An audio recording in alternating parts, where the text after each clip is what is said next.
The Central Highlands of South Vietnam, October 1965. There is a particular kind of darkness that settles over the high plateau country of Vietnam's interior once the sun goes down, a darkness made deeper by the red laterite soil and the thick stands of jungle pressing in against the cleared ground. And on the night this documentary is about to describe, that darkness was about to be broken, again and again, by mortar flashes and burning wire, and the tracer fire of men trying to hold a small triangular camp against an enemy who had spent weeks planning exactly how to take it from them. This is a story this documentary is going to tell slowly, the way it tries to tell every story of this kind, because there is no honest way to compress what happened at a special forces camp called Plei Me into something fast without losing almost everything that actually mattered about it. So let this be, for now, simply an outline of where the next 2 hours are going to take you, laid out gently, with all the time in the world to fill it in properly afterward. In the early hours after midnight on October the 20th, 1965, a small garrison of Montagnard tribal fighters, a handful of American Army Special Forces advisors, and a smaller number of South Vietnamese counterparts found themselves surrounded in a triangular earthen camp roughly 40 kilometers south of the provincial capital of Pleiku by a force of North Vietnamese regulars several thousand strong. What followed was a siege that would last the better part of a week, fought with mortars and recoilless rifles and helicopter gunships, and, eventually, with an armored relief column that had to fight its way down a single narrow road under ambush before it ever reached the camp at all. This documentary wants to be honest with you from its very first sentence about why this particular battle deserves your attention, because the case for it is not the obvious one. Plei Me did not become a best-selling book. It did not become a feature film with well-known actors standing in for the men who were actually there.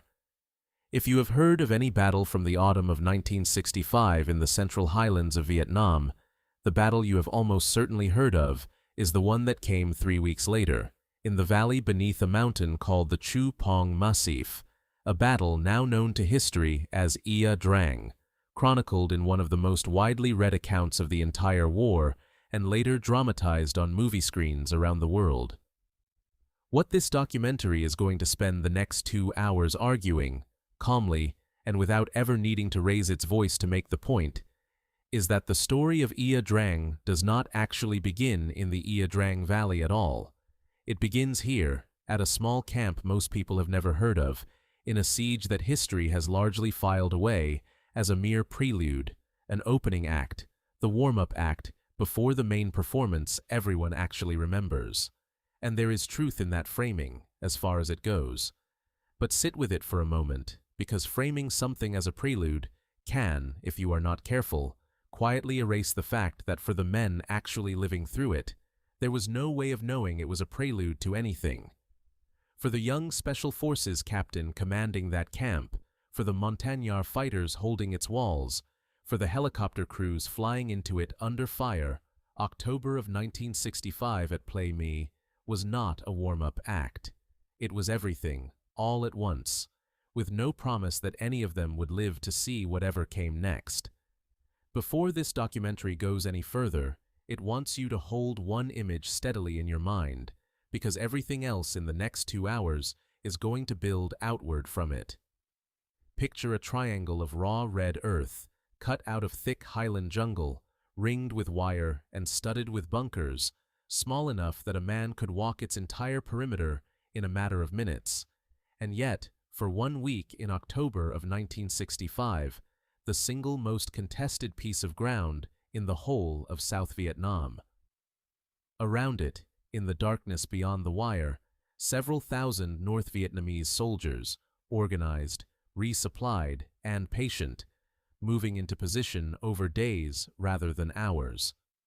Inside it, a few hundred defenders, most of whom were not even American, holding a perimeter that had never been designed to withstand an attack of quite this size.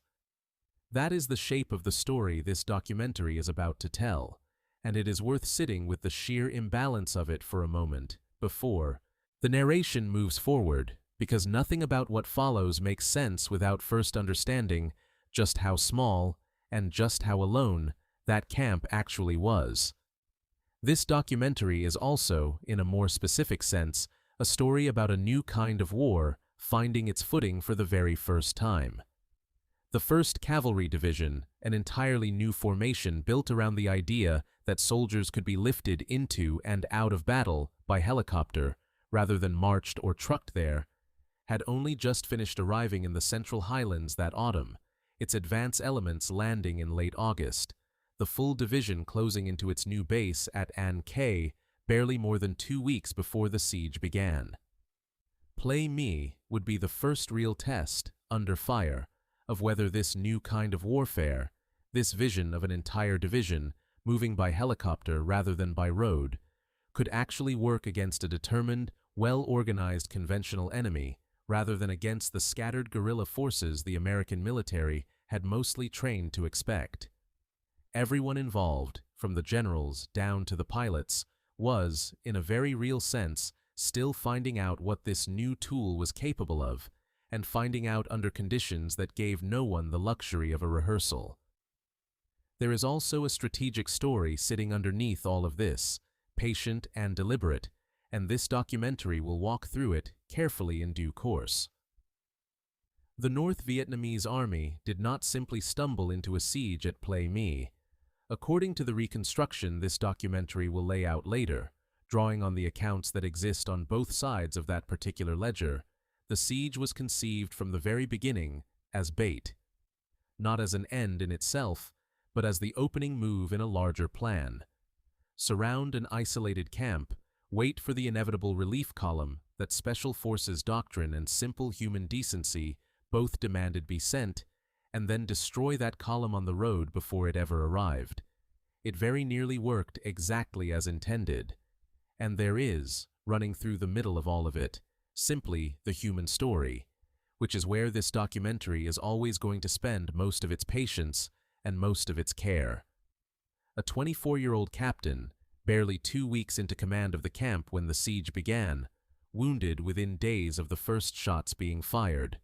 A Special Forces sergeant who walked out through the wire into ground the North Vietnamese army controlled to try to reach a downed helicopter crew and did not walk back.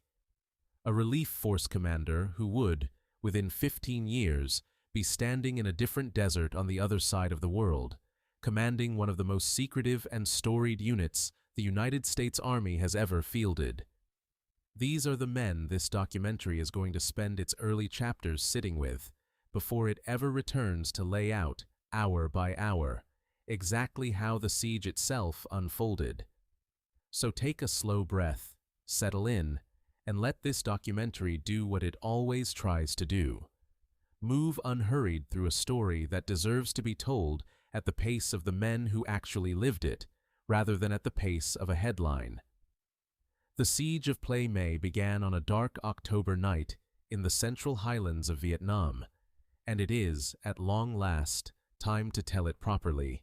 Before this documentary walks through the strategic picture, before it explains what the North Vietnamese army was trying to accomplish, or how the camp at Plei Me was laid out behind its earthen walls, it wants to spend some time with the man who was actually responsible for that camp when the siege began. This is something this channel tries to do with every battle it covers, and it is going to do it again here, because a camp is not really a triangle of dirt and wire on a map. It is people, and the people who held Plei Me deserve to be introduced as people before this documentary asks you to watch them fight for their lives. His name was Harold M. Moore. He held the rank of captain in the United States Army, assigned to the 5th Special Forces Group, and in October of 1965, he was the commanding officer of the Special Forces A-Team responsible for the camp at Plei Me. And before this documentary goes any further, it needs to pause on something, calmly and directly, because it is exactly the kind of confusion this channel has learned from prior battles to flag the moment it appears, rather than letting it linger unaddressed in the background. There were 2 men named Moore who mattered enormously to the fighting that took place in the central highlands of Vietnam in the autumn of 1965, and they were not the same person. This chapter is about Captain Harold M. Moore, the young officer commanding the camp at Plei Me.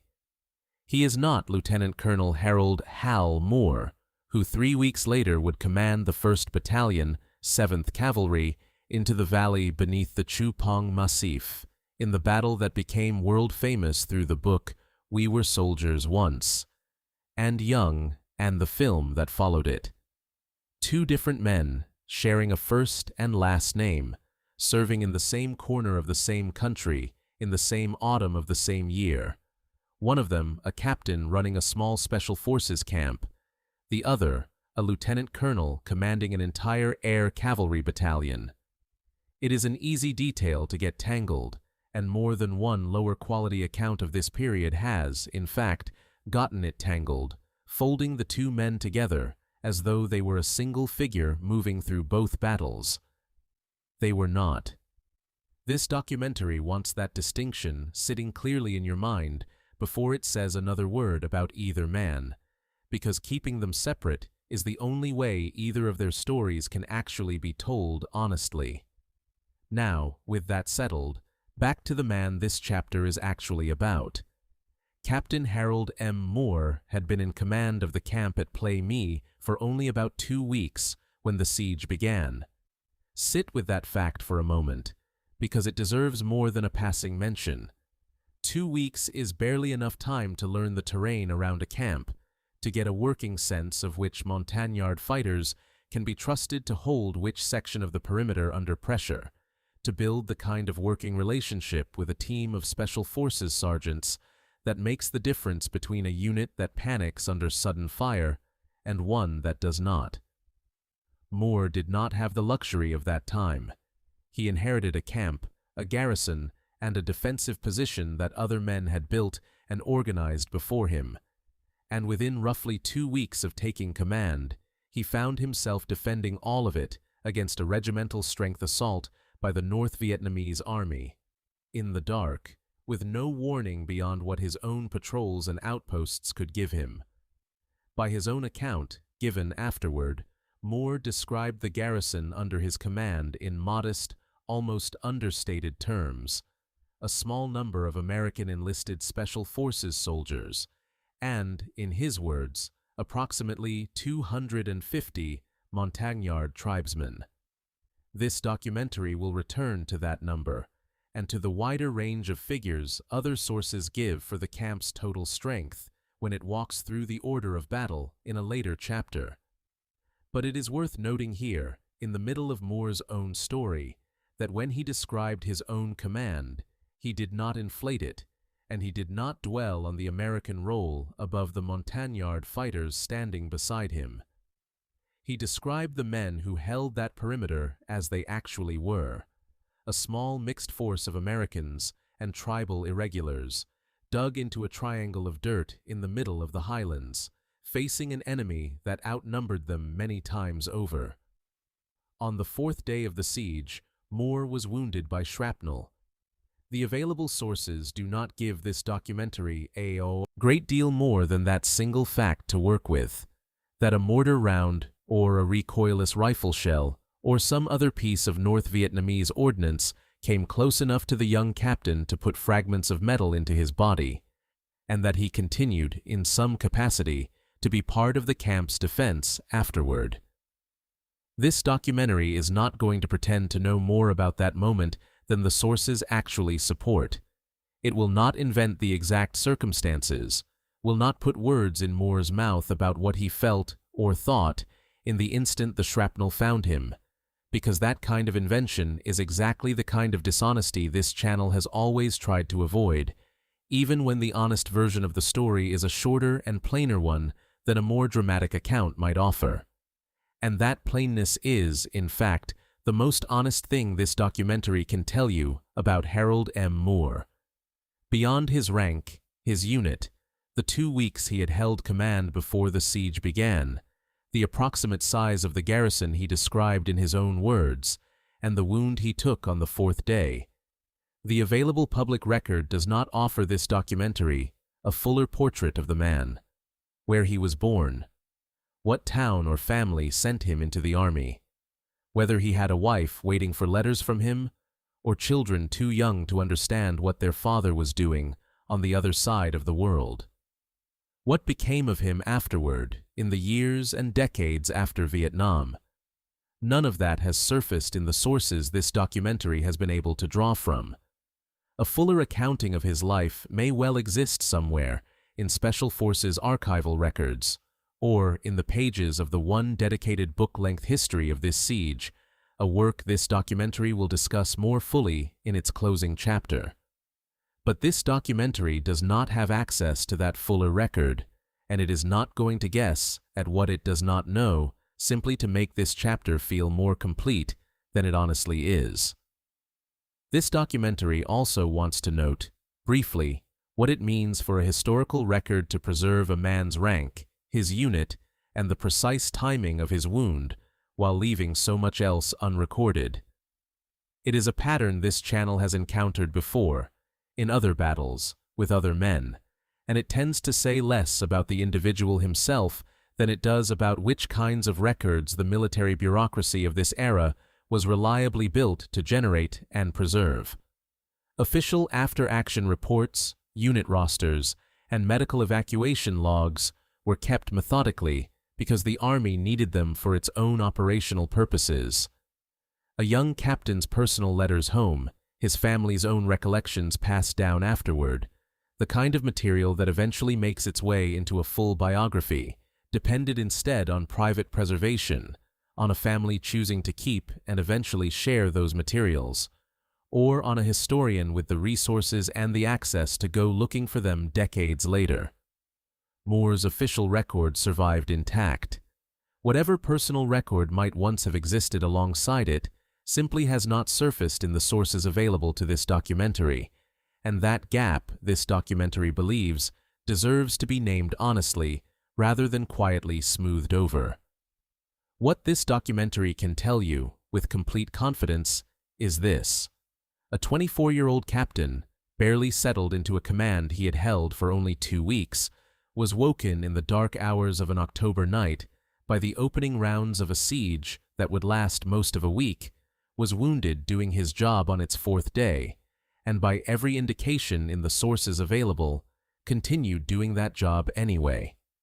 That is not the complete biography this documentary would like to offer you, but it is the truth, narrated honestly, without embellishment, and it is, in its own understated way, worth exactly as much of your attention as a fuller life story would have been.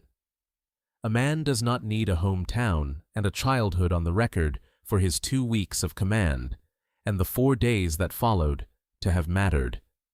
They mattered on their own terms, in the moment they happened, to the men standing beside him inside that triangle of dirt and wire. That will have to be enough, and this documentary believes, if you sit with it, that it actually is. The second man. This documentary wants you to know, before it moves on to the wider strategic picture, arrived at Plei Me 2 days into the siege, at the head of a relief force that had to fight its way toward the camp before it could even begin to help defend it. His name was Charles Alvin Beckwith, known to almost everyone who served with him simply as Charlie Beckwith, and by the time this particular siege was finished, he would be the man effectively running the camp's defense from the inside.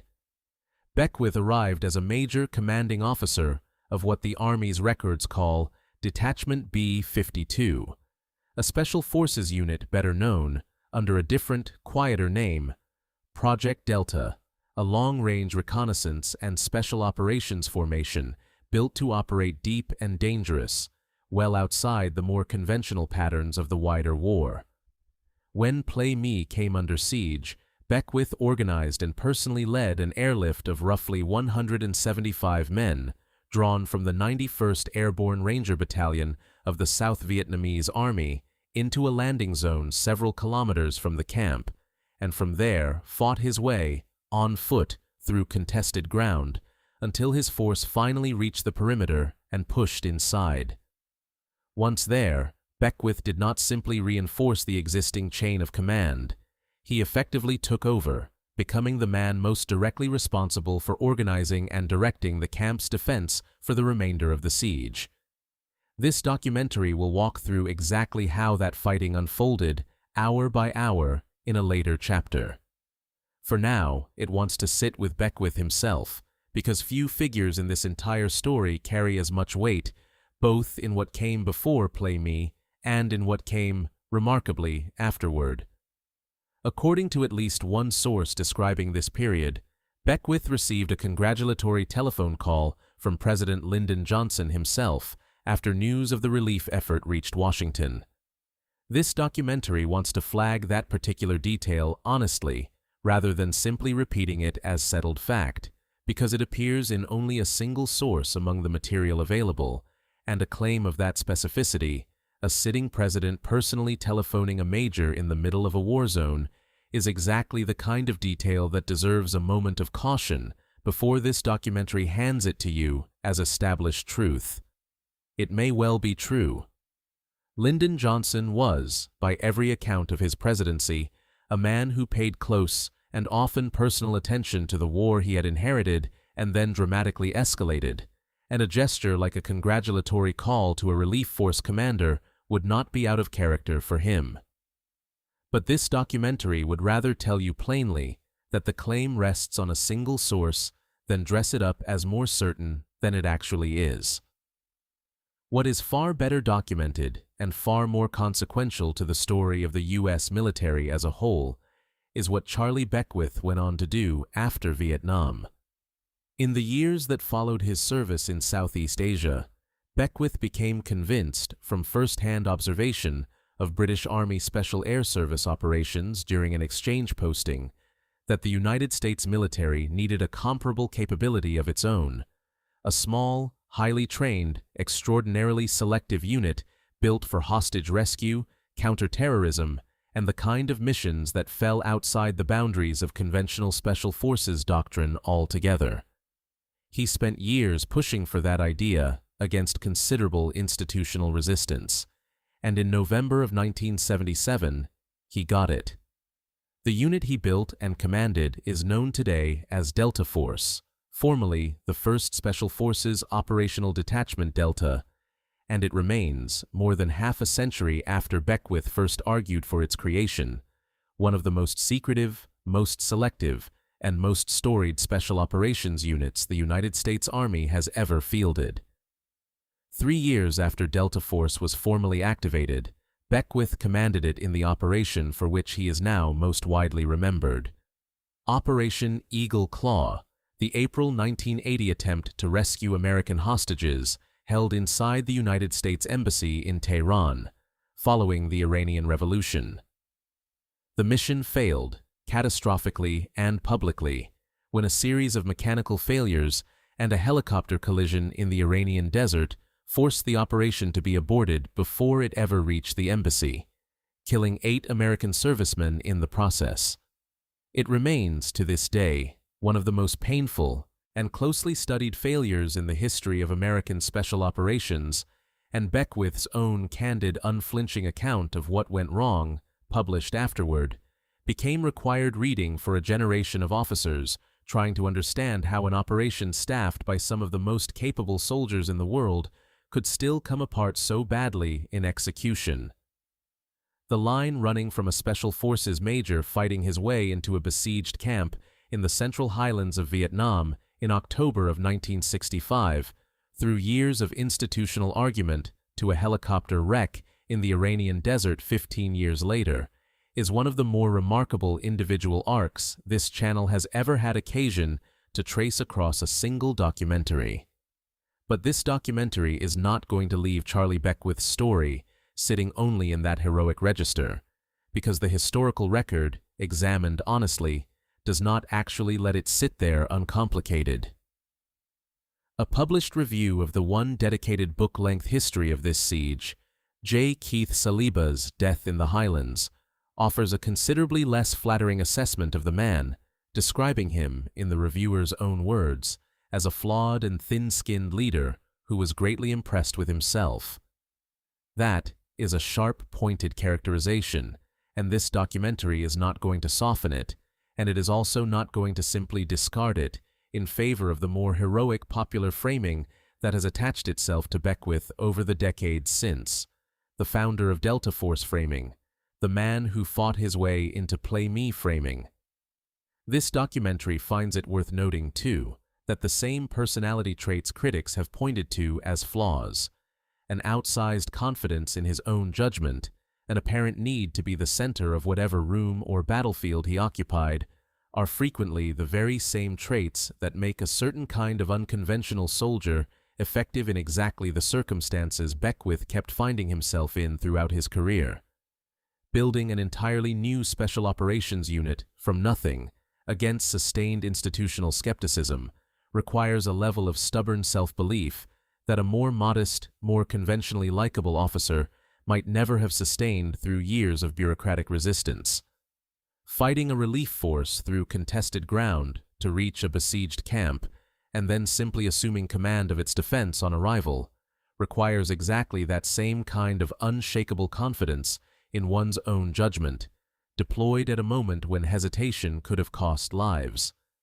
This documentary is not offering that as an excuse for whatever difficulties the men who served under him may have experienced. It is offering it, instead, as a way of understanding why the same man could be described accurately in both of the ways this documentary has already laid out for you. Both things can be true about the same man, and this documentary suspects, in fact, that they probably were. A leader can be genuinely, materially effective, organizing an airlift under fire and pushing a relief force through contested ground to reach men who badly needed reinforcement, and can also, by the testimony of people who served alongside him, have been difficult, self-regarding, and hard to work under, in the particular way that certain kinds of intensely driven, supremely self-confident men often are. This documentary is not going to try to resolve that tension into a tidier verdict than the evidence actually supports. It is simply going to let both descriptions sit here, side by side, the way the sources themselves present them, and trust you to hold both in mind as this story moves forward. Charlie Beckwith, the man who fought his way into a besieged camp and effectively took command of its defense, and Charlie Beckwith, the man one published account calls thin-skinned and impressed with himself. Neither description cancels the other out. Both, in their own way, describe the same complicated human being. There is a third man this documentary wants to introduce before it turns to the wider machinery of the battle, and his story is the shortest of the three, not because it matters any less than the others, but because the record left behind of his life is thinner, and this documentary would rather tell you a short story honestly than stretch a thin one into something it cannot actually support. His name was Joseph Bailey. He held the rank of Sergeant First Class, and he served as a Special Forces non-commissioned officer with the team responsible for the camp at Plei Me. On the morning of October the 20th, the second day of the siege, a medical evacuation helicopter, flown by Major Louis Mazel of the 498th Medical Company, came in low over the camp to drop off a Special Forces doctor and to carry out the camp's most seriously wounded. This documentary will describe that mission in fuller detail later, in its account of the siege's opening hours. What matters here, for Bailey's own story, is what happened to the aircraft escorting that medevac helicopter in. A UH-1B gunship, flying cover for the evacuation, was shot down by North Vietnamese fire during that mission. All 4 men aboard it were killed. And somewhere in the chaos that followed, word reached the camp that there might be survivors, or at least remains, or simply Americans still out there on ground, the camp no longer controlled, close enough to the wire that a rescue might, just possibly, still be attempted. Sergeant First Class Joseph Bailey led a patrol out through that wire to try to reach them. Think, for a moment, about what that particular stretch of ground would have looked like to the men stepping through the wire that morning. It was not a clean battlefield with a visible front line, the kind of ground where a soldier can look out and reasonably guess where the danger starts and where it ends. It was broken country just beyond a besieged perimeter, smoke still hanging in the air from a downed aircraft, small arms fire still audible from more than one direction, and no clear way of knowing, until they were already committed to it, whether the patrol was walking into empty ground or straight into a North Vietnamese position, waiting for exactly this kind of response. Every Special Forces soldier at Plei Me that morning understood, at some level, the arithmetic of what a rescue like this actually meant, and Bailey led men out into it anyway. This documentary wants you to sit with the shape of that decision for a moment, because it is, in its own small way, one of the most complete and legible acts of courage in this entire story, even though almost nothing else about the man who made it has survived in the sources available. Bailey was already inside a camp that was, at that exact moment, under active siege by a regimental-strength North Vietnamese force. The ground immediately outside the wire was not neutral, quiet countryside. It was contested, dangerous, actively patrolled by an enemy that had already shot one helicopter out of the sky that same morning. And Bailey chose, in that moment, to lead men out into it anyway, on foot, specifically because there was a chance, however uncertain, that American airmen were still alive out there and needed help getting back inside. He did not make it back. Bailey was mortally wounded during that patrol before his team could return through the wire to the relative safety of the camp's perimeter. This documentary has been able to confirm his death through the historical record kept by the Vietnam Helicopter Pilots Association, which maintains a database documenting American losses connected to helicopter operations throughout the war, including the fighting around Plei Me on October the 20th and 21st of 1965. That record establishes, with reasonable confidence, that Bailey died leading this specific rescue effort, on this specific day, in these specific circumstances.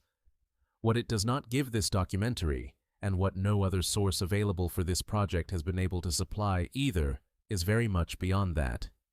Where Bailey was from, how old he was, whether he had a wife, children, parents waiting for a letter that would eventually be replaced by a telegram instead. None of that biographical detail has surfaced in the sources this documentary has drawn from, and rather than guess, rather than invent a hometown or an age or a family to make this chapter feel more complete than it honestly is, this documentary is going to do what it has tried to do with every figure in this story whose fuller life has not survived in the available record. Tell you plainly what is confirmed, and tell you just as plainly what is not, and trust that the confirmed part, on its own, still deserves your full attention. Because here is what is confirmed, stated as simply and completely as this documentary can state it. A helicopter went down outside the wire of a besieged camp with American airmen aboard, and a Special Forces sergeant, already inside a perimeter under active attack, made the decision to go out after them anyway, on foot, into ground the enemy controlled, and he died doing it. There is no need to know a man's hometown to understand what a decision like that costs, or what it says about the kind of man who makes it without apparent hesitation, in the middle of the worst morning of a camp's entire existence. Joseph Bailey went out through the wire because there was a chance, even a slim one, that he could bring fellow Americans home, and he did not come back himself. That is the whole of what this documentary can tell you about him with confidence, and it is, this documentary believes, more than enough on its own to earn him a permanent place in how this particular siege ought to be remembered.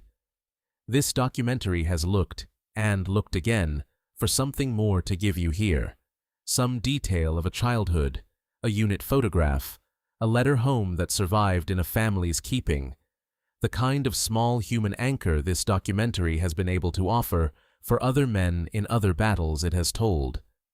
For Joseph Bailey, on this particular morning, in the sources this documentary has been able to reach, that anchor simply is not there. What is there, instead, is the plain, unadorned fact of the choice itself, made once, under fire, and never taken back. Some men are remembered because a biographer eventually gathered enough material to build a full portrait of a life. Others are remembered, more sparingly, for a single decision that a database entry, a line in an after-action report, and the testimony of the men who survived beside them was enough to preserve. Bailey belongs to the second category, and this documentary does not think that makes his memory any smaller. It only means that what is remembered of him is concentrated entirely into the morning that mattered most, undiluted by anything else, and there is a kind of clarity in that, even if it is not the kind of clarity this documentary would have chosen, given the choice. Now that this documentary has introduced you to three of the men at the center of this story, it wants to step back and give you the wider picture, the strategic ground this siege was actually standing on, because none of what happened at Plei Me makes full sense without understanding where the war as a whole stood in October of 1965 and what both sides believed was at stake in that specific corner of the country. By the end of 1965, American troop strength in Vietnam had climbed to somewhere in the neighborhood of 184,000 men, a number that would have seemed almost unimaginable only a year or two earlier, when the American commitment still consisted mostly of advisors attached to South Vietnamese units, rather than large formations of American combat troops operating on their own. That number is an approximate year-end figure, rather than one tied precisely to the days of this specific siege, and this documentary wants to be upfront about that distinction. But it gives you the shape of the moment clearly enough. 1965 was the year the American war in Vietnam stopped being primarily an advisory effort and became, unmistakably, a large-scale ground war, with American combat divisions arriving, establishing bases, and beginning to take the field in their own right. One of those new formations mattered more than almost any other to the story this documentary is telling. The 1st Cavalry Division, redesignated and reorganized that same year from an experimental formation called the 11th Air Assault Division, built its entire structure and doctrine around a genuinely new idea: that helicopters, rather than trucks or marching columns, could be the primary means of moving an entire division's worth of soldiers around a battlefield, lifting them directly into contact with the enemy and pulling them back out again with a speed and flexibility no earlier American army had ever possessed. The division's advance elements arrived at a new base near An Khê in the Central Highlands on August the 27th, 1965. The full division finished closing into that base by October the 3rd, barely more than 2 weeks before the siege at Plei Me began. This was, in other words, an entirely new kind of American military formation, arriving in a genuinely new and unfamiliar operating environment, with almost no time at all to settle in before it would be called upon to prove, in actual combat, whether the whole airmobile concept behind it could really work. And Plei Me itself sat in ground that mattered enormously to both sides for reasons that had nothing to do with helicopters or new divisions. The Central Highlands occupy the interior spine of South Vietnam, high plateau country astride Route 19 and Route 14, the two major roads connecting the coastal lowlands to the interior, and sitting close enough to the Cambodian border that supplies and soldiers could move back and forth across it with relative ease for anyone willing to use that border as a sanctuary. Control of the highlands meant, in the starkest strategic terms, the ability to cut South Vietnam essentially in half, isolating the northern provinces from Saigon and the more populous, more economically vital regions to the south. This was not lost on either side. It was, in fact, precisely why a small, isolated camp of Montagnard fighters and Special Forces advisors, sitting quietly near the Cambodian border, mattered enough to draw the attention of an entire North Vietnamese Army Field Command. That command belonged to a general named Chu Huy Man, who led what the North Vietnamese Army designated as the B-3 Field Front, the command structure responsible for military operations across the Central Highlands. According to the reconstruction of events available in the sources this documentary has drawn from, and it wants to flag clearly here that this reconstruction rests on secondary accounts and captured document analysis rather than a single confirmed primary document laying the whole plan out in Chu Hui Man's own words. The plan he devised for the autumn of 1965 unfolded in careful stages. First, besiege the camp at Plei Me, applying enough pressure that South Vietnamese and American commanders would feel compelled to send a relief column down the road to save it. Second, ambush that relief column on the road itself, in terrain chosen and prepared in advance, destroying it before it ever reached the camp. Third, having drawn off and destroyed the relief force, combine the besieging units with the ambush force and take the camp itself. And if all of that succeeded, and if the garrison at Pleiku had been weakened enough by the effort of trying to relieve Plei Me, there was reportedly a further and considerably more ambitious possibility under consideration: using a fresh regiment held in reserve to strike directly at Pleiku itself, the provincial capital, potentially threatening the entire American and South Vietnamese position across the Highlands in one connected campaign.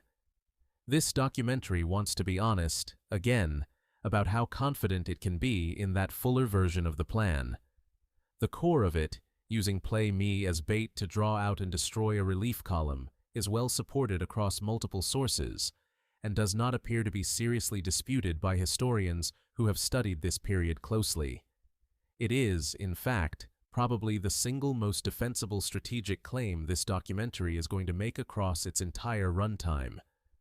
The more elaborate final stage, the possibility of a direct strike at Pleiku itself, rests on thinner, more speculative sourcing, and this documentary is not going to present it to you as settled fact.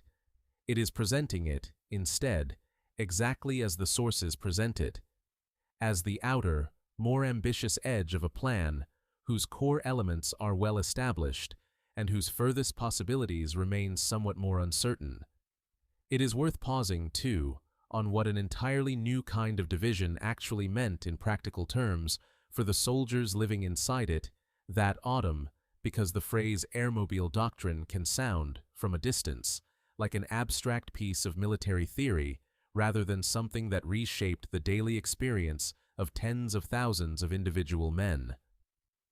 For the soldiers of the 1st Cavalry Division, it meant training and retraining around helicopters in a way no earlier American army had ever attempted at this scale, learning to load and unload from hovering aircraft under fire, learning to call in and coordinate supporting fires from units that might be lifted in and out of a fight within the same afternoon, learning to trust that reinforcement, resupply, and medical evacuation could all arrive by air, quickly, even in terrain with no roads worth mentioning.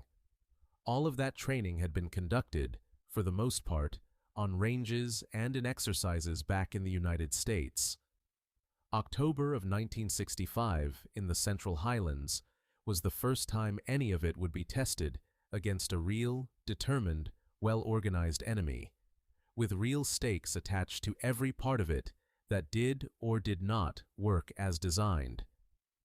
What is not in question, whatever the precise limits of the plan actually were, is the scale of what General Westmoreland's command hoped to prove by responding to it. Plei Me and the pursuit that followed it became the first real large-scale test of whether this entirely new airmobile doctrine, an American division built to move by helicopter rather than by road, could actually find, fix, and destroy a regimental-strength conventional enemy force in the field.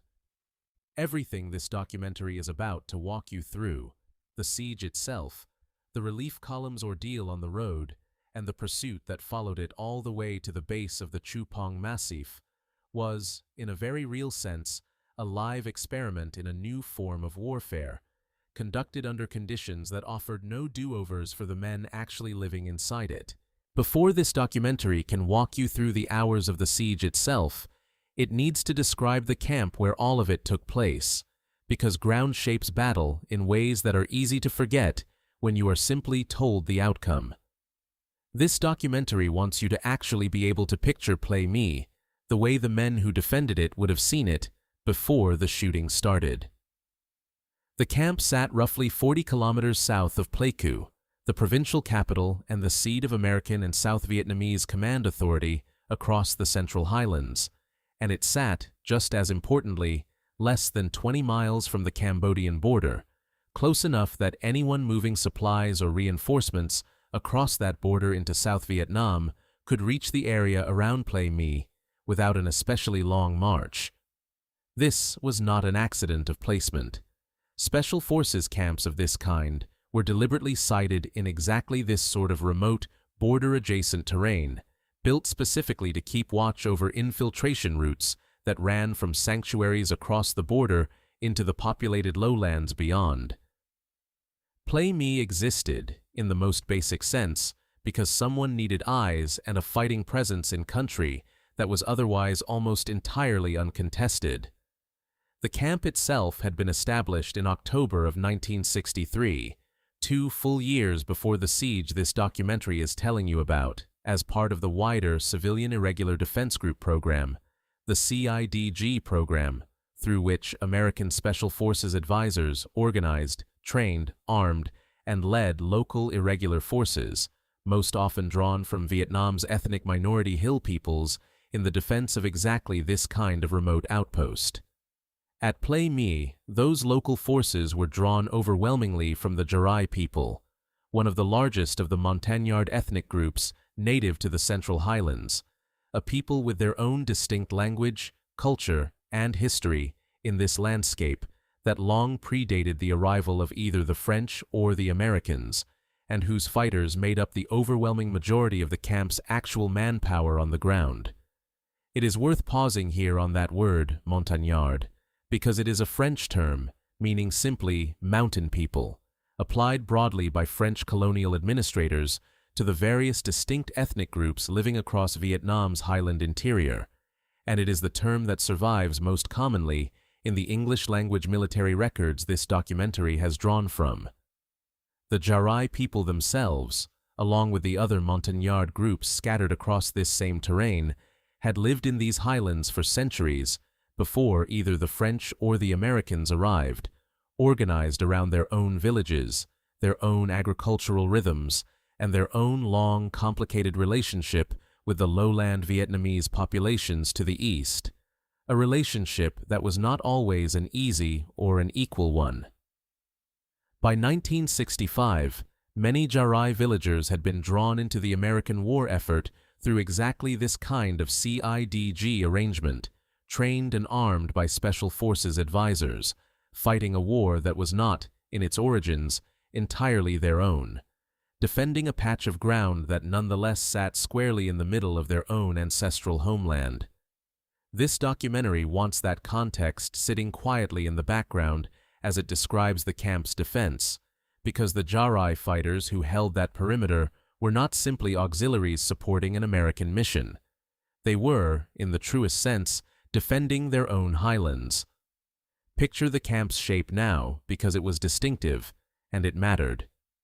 Plei Me was laid out as a triangle, its perimeter formed by earthen walls and trench lines rather than the more familiar image of a square or rectangular firebase, with a substantial bunker positioned at each of the triangle's 3 corners.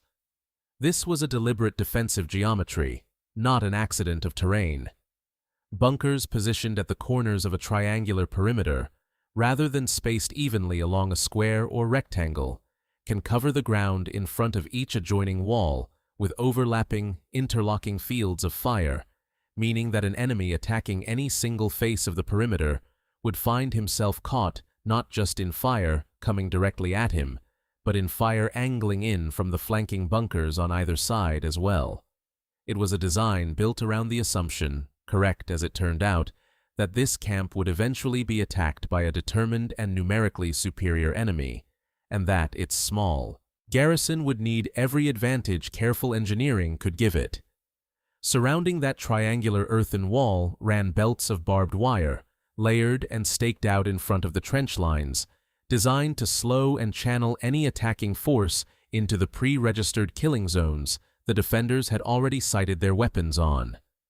Inside the perimeter, the garrison's heavier weapons, 50 caliber machine guns, M60 general-purpose machine guns, M79 grenade launchers, and 81mm mortars for indirect fire support were positioned to cover those same fields of fire, giving a comparatively small number of defenders the ability to put a genuinely serious volume of fire on any single point along the wire, provided the position held together under pressure.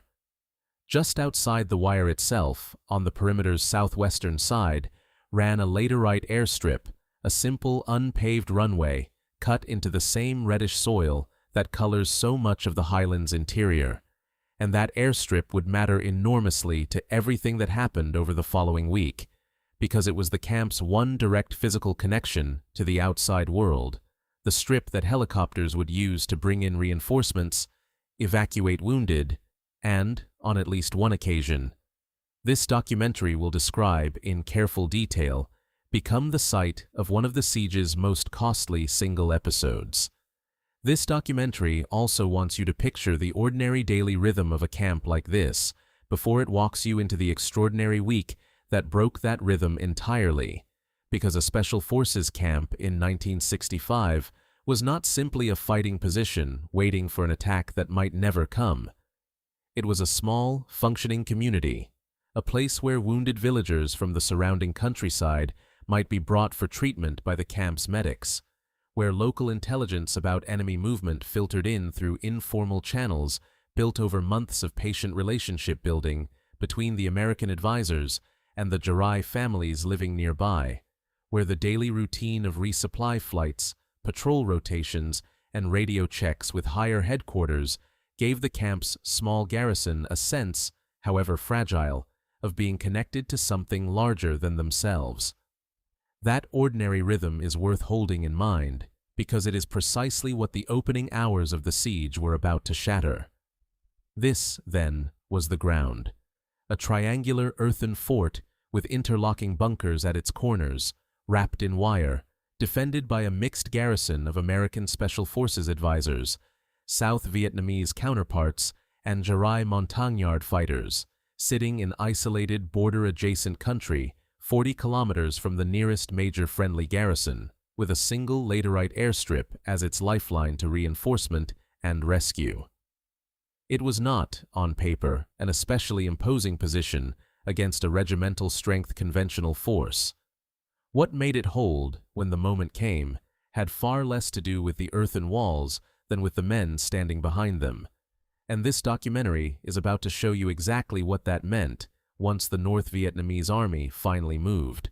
With the ground itself now clear in your mind, this documentary wants to walk through exactly who was standing on it, on both sides, in the days immediately before the siege began. This is the kind of chapter this channel always tries to handle with particular care, because troop numbers from this period of the Vietnam War were recorded inconsistently across different official channels, updated at different times by different headquarters, and then repeated, copied, and occasionally garbled across decades of secondary sources afterward. This documentary is not going to pretend a false precision it cannot actually support. It is going to give you the best supported figures available, and it is going to tell you plainly, every time, where those figures disagree. Start with the defenders. The camp's Montagnard Irregular Force, the CIDG garrison, drawn primarily from the Jarai people, is the single hardest number in this entire order of battle to pin down with confidence. Sources describing the garrison's strength at the moment. The siege began range considerably.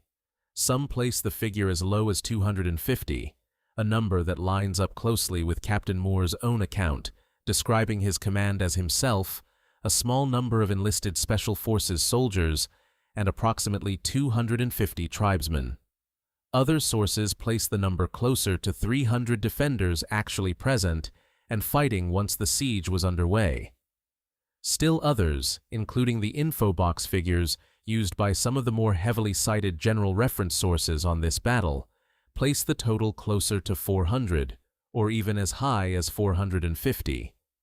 This documentary's own best assessment, weighing the available sources against one another, lands on a figure in the neighborhood of 400 CIDG fighters as the most defensible working estimate for the camp's authorized or nominal strength, while acknowledging plainly that the number of men actually present and able to fight, once casualties and the ordinary friction of a week under siege are accounted for, was very likely somewhat lower than that.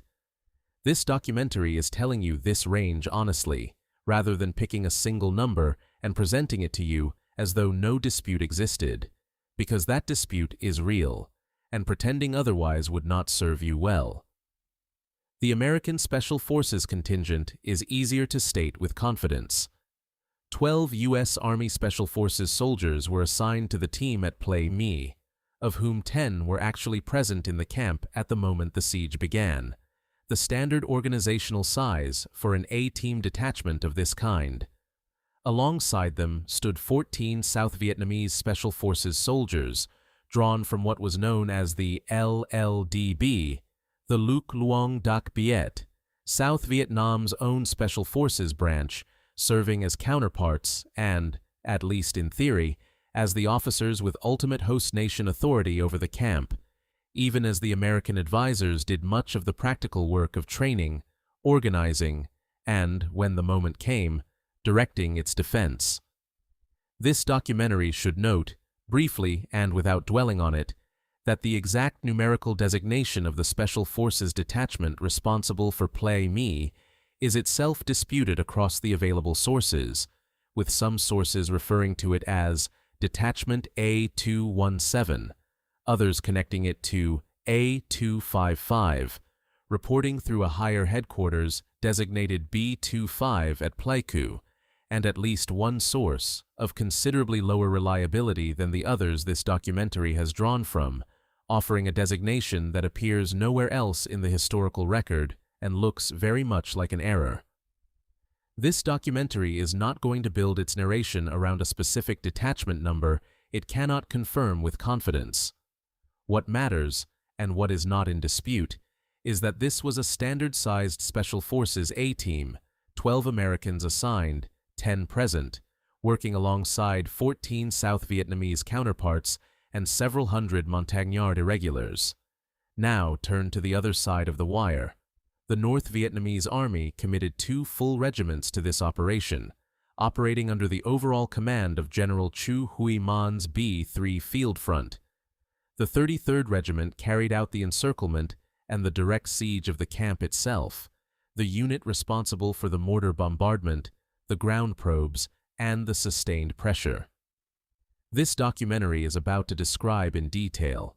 The 32nd Regiment was held separately, positioned along the road leading toward the camp, tasked with the ambush this documentary will walk through later, the attack meant to destroy any relief force before it ever reached Plei Me. Together, these 2 regiments represented a combined force of approximately 4,200 troops, an overwhelming numerical advantage over the several hundred defenders inside the camp's earthen walls. There is one more naming detail worth flagging here, calmly, in the same spirit as the detachment number question above. Several sources, including the info box figures used by some of the most heavily cited general references on this battle, refer to the ambush regiment not as the 32nd, but as the 320th. This appears to reflect a genuine variance between Vietnamese language unit designations and the shorter, abbreviated numbering commonly used in American accounts, rather than a simple factual error on anyone's part, and this documentary has noticed that the same unit appears under both labels again 3 weeks later, in the fighting around Ia Drang. Most of the widely read popular histories of this period, including the accounts drawing most directly on American after-action reporting, favor the shorter designation, the 32nd Regiment, and this documentary is going to follow that same convention throughout its narration, while noting here, once, that the variance exists and is not evidence of confusion on this documentary's part. It is worth taking a moment, before moving on, to actually sit with the scale of that imbalance rather than simply stating it and moving past it. 4,200 North Vietnamese regulars, organized, resupplied, and directed by an experienced field command, against a garrison whose best supported estimate places its total strength somewhere in the low hundreds, a substantial share of whom were irregular fighters rather than regular soldiers, defending a position with no realistic prospect of reinforcement for at least the first 2 full days of any serious attack. Ratios of this kind, roughly 10 attackers for every defender, are the sort of numbers that, in most military textbooks, are treated as close to decisive on their own, before a single shot is even fired. That the camp held anyway, for the better part of a week, against exactly that kind of numerical disadvantage, is worth remembering as this documentary moves forward into the fighting itself, because it is not a foregone conclusion that a well-built triangle of earth and wire should have been enough to offset odds this steep. It very nearly was not. So, several hundred defenders, a mixed garrison of Americans, South Vietnamese, and Montagnard irregulars, inside a triangular camp built for exactly this kind of siege, facing a combined North Vietnamese force of roughly 4,200 regular soldiers, organized into 2 full regiments with 2 distinct and carefully separated missions. That is the shape of the forces converging on Plei Me as October of 1965 entered its final third, and it is time now to walk through exactly how the North Vietnamese army intended to use that advantage. There is a particular kind of tension that belongs to this part of any siege story, the days and weeks before the first shot is actually fired, when one side is moving carefully into position and the other side has no idea, yet, that anything is coming at all. This documentary wants to spend a little time in that tension now, walking through the approach march and the planning that brought roughly 4,200 North Vietnamese soldiers into position around a camp whose own garrison, going about its ordinary daily routine, had no reason yet to suspect it was being watched, measured, and prepared for. Moving 2 full regiments, along with the mortars, recoilless rifles, and ammunition needed to sustain a multi-day siege, into position near a fortified camp is not a fast or a simple undertaking, particularly across terrain as difficult as the forested, hilly country surrounding Plei Me. It requires careful route selection to avoid detection by South Vietnamese and American reconnaissance.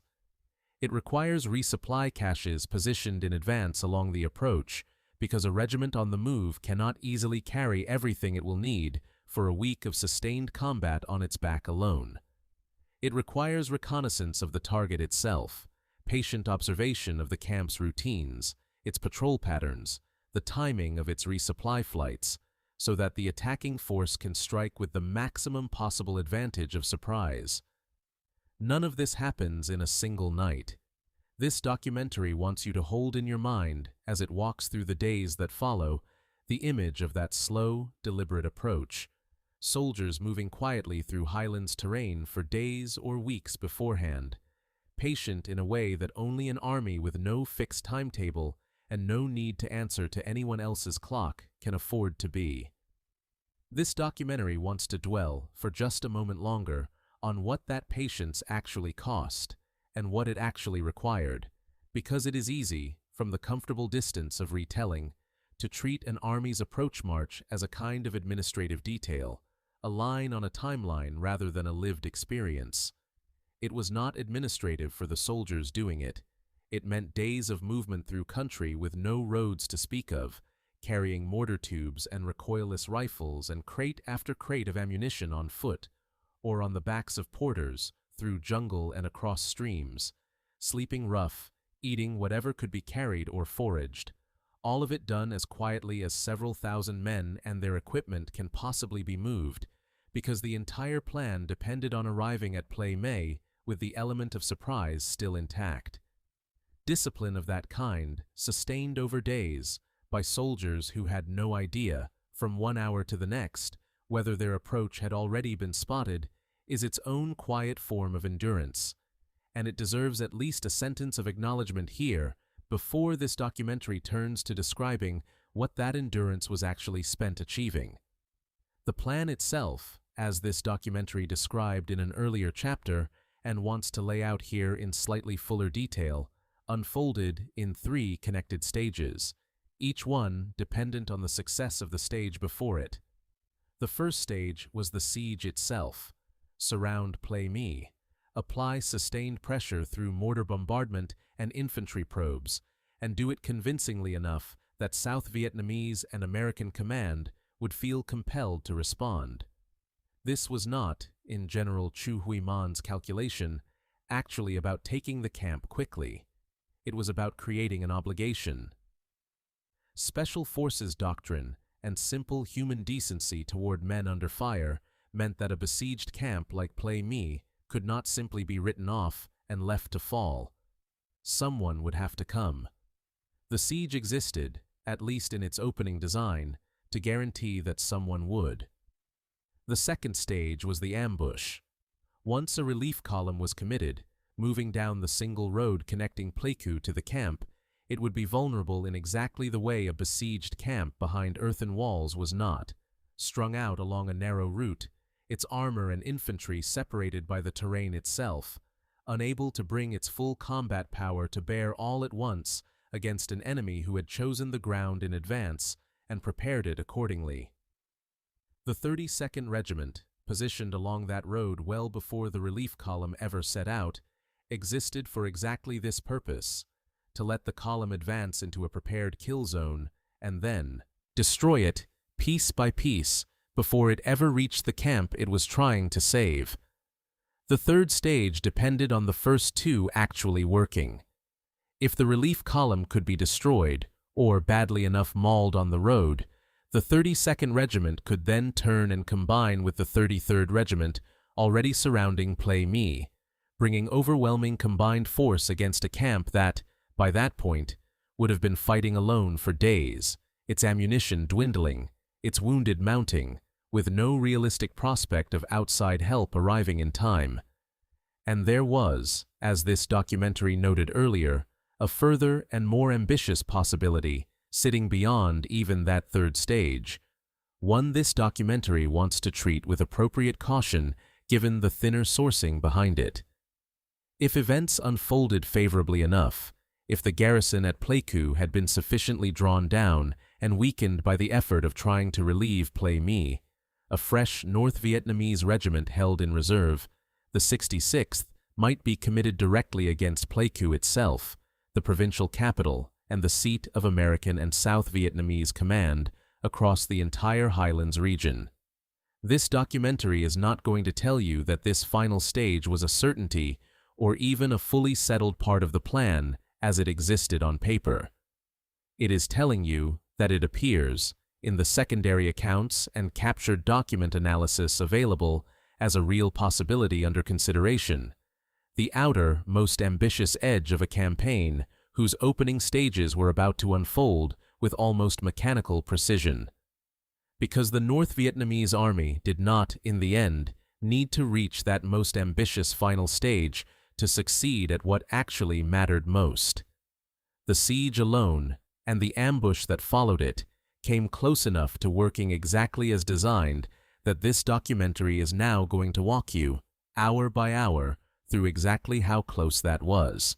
The evening of October the 19th, 1965, began, by every indication in the available record, as an ordinary evening at Plei Me.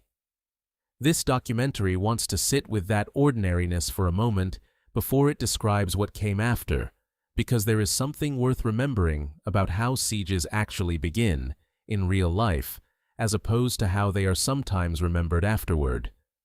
There is rarely a dramatic overture. There is, instead, a routine patrol going out at dusk, the way patrols had gone out from this camp on countless other evenings before, following the same general procedures, expecting, as far as anyone had reason to expect anything, that this evening would end the same quiet way the others had.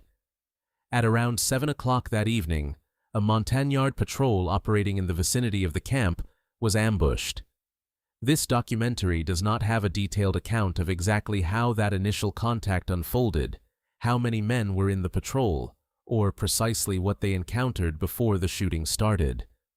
What the record does establish is that the ambush happened, and that it was the first indication anyone at Plei Me had that this particular night was not going to be an ordinary one after all. By roughly 10 o'clock that same evening, the situation had escalated considerably. A North Vietnamese company-sized force overran one of the camp's outposts, positioned, according to at least one source, roughly 2,000 yards out from the main perimeter on the camp's southwestern approach. An outpost of this kind exists precisely to provide early warning, a tripwire meant to alert the main garrison that trouble is approaching before that trouble ever reaches the wire itself, and its loss meant that whatever was unfolding out in the darkness beyond the camp was not a small probing action. It was the leading edge of something considerably larger, closing steadily on the camp's main defenses, even as the last defenders of that outpost fell back, or fell, in the confusion of the fighting. This documentary wants you to pause here, in the gap between the outpost's fall and the main assault that followed it, because that gap, however brief it actually was in real time, must have felt like something very different to the men still inside the camp's main perimeter. An outpost overrun 2,000 yards out is not, by itself, proof that the main camp is about to be hit by a full regimental assault. It could, in theory, have been an isolated raid, a probing action meant only to test the camp's response rather than the opening move of something far larger. But every experienced Special Forces advisor inside that perimeter that night would have understood, even without confirmation, that an overrun outpost this close to midnight, following an ambushed patrol only a few hours earlier, was very unlikely to be a coincidence. Radios would have been manned continuously. Weapons would have been checked and rechecked. Whatever sleep any part of the garrison might otherwise have managed that night was almost certainly already gone, replaced by the particular, wide-awake stillness of men waiting for a fight. They were already fairly sure was coming, without knowing exactly when or from which direction it would actually arrive. And then, in the small hours after midnight, moving into October the 20th, the main assault began. Picture it as the men actually inside the wire would have experienced it.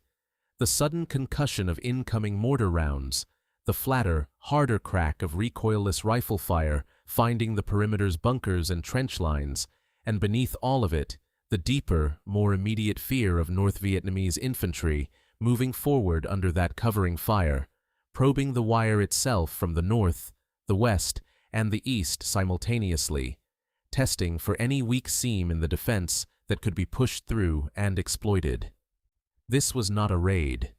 This was a coordinated regimental assault, exactly the kind of attack the camp's triangular design, its interlocking corner bunkers, and its careful placement of automatic weapons had been built to withstand, and over the hours that followed, in the dark, with communication and coordination reduced to whatever a defender could manage by radio, by runner, or simply by shouting to the next position over, that design was tested as completely as it would ever be tested.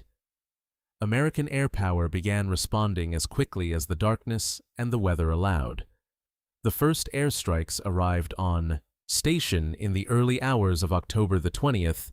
Sources place the exact hour somewhere between roughly 1:30 and 4 o'clock in the morning, a variance this documentary is noting honestly, rather than picking a single time and presenting it as more certain than the record actually supports, but arrived they did, aircraft overhead in the Black Highlands night, dropping ordnance onto positions that ground controllers inside the camp, working under fire themselves, tried to identify and mark as accurately as conditions allowed. Close air support at night over a besieged position whose own perimeter was actively being probed from 3 directions at once is among the most difficult and dangerous coordination problems in the entire art of modern warfare, and the fact that it was attempted at all, that pilots were willing to fly into that darkness and put ordnance close enough to a friendly perimeter to actually matter, says something about how urgent the situation inside the wire had already become by the earliest hours of that first full day of siege. By mid-morning on October the 20th, roughly 9:30, a new and different kind of danger arrived, this one wearing the shape of mercy rather than assault. A medical evacuation helicopter flown by Major Louis Mizell of the 498th Medical Company came in over the camp to land on that laterite airstrip this documentary described earlier, carrying a special forces doctor who could treat the camp's mounting wounded directly on site and prepared to lift the most seriously injured back out. This was, on its face, a mission of pure mercy, exactly the kind of operation that special forces doctrine and simple decency demanded be attempted regardless of the danger involved. It was escorted by a UH-1B gunship, its crew tasked with suppressing any fire that might threaten the more vulnerable medevac aircraft during the exposed minutes it would need to land, load wounded, and lift back out again. The gunship was shot down. All 4 members of its crew were killed in the crash. This documentary has already told you, in an earlier chapter, what happened next, that Sergeant First Class Joseph Bailey led a ground patrol out through the wire into contested territory in an attempt to reach that downed crew, and that he did not return from it, mortally wounded before his team could get back inside the camp's perimeter. This documentary is not going to re-narrate that story in full here. It simply wants you to hold the 2 halves of that same terrible morning together as this account moves forward. A helicopter shot down while trying to save the camp's own wounded, and a sergeant killed trying to reach the men who had been flying it. This documentary wants to note, too, what the camp's defenders had waiting for them by daylight on that first full day. The physical evidence of a night none of them would ever be able to describe as anything but the worst of their lives, up to that point. Trench lines chewed by mortar fragments, bunkers scarred and, in places, partially collapsed by recoilless rifle strikes, wire sagging or cut in places where North Vietnamese infantry had pressed close enough to work at it directly, under fire from the camp's own automatic weapons, and, running through all of it, the ordinary, exhausting work that follows any night of sustained combat, redistributing ammunition to the positions that had burned through the most of it, moving wounded men back from the perimeter to wherever inside the camp passed for an aid station, and trying, in whatever spare moment presented itself, to get some read on how much worse the coming night was likely to be. There was no real rest in any of this. There was only the narrow, grinding difference between the acute crisis of active assault and the slightly less acute, but still unrelenting, crisis of simply holding a badly damaged perimeter together until the next attack came.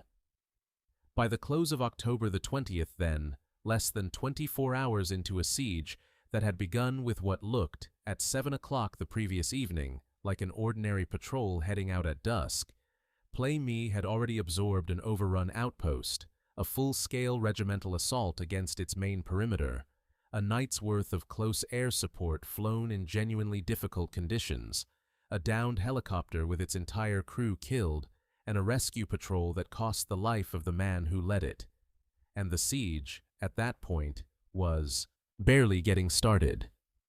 There were still 5 more days of this ahead of the defenders inside that triangle of dirt and wire, and reinforcements at that hour were still nowhere close to arriving.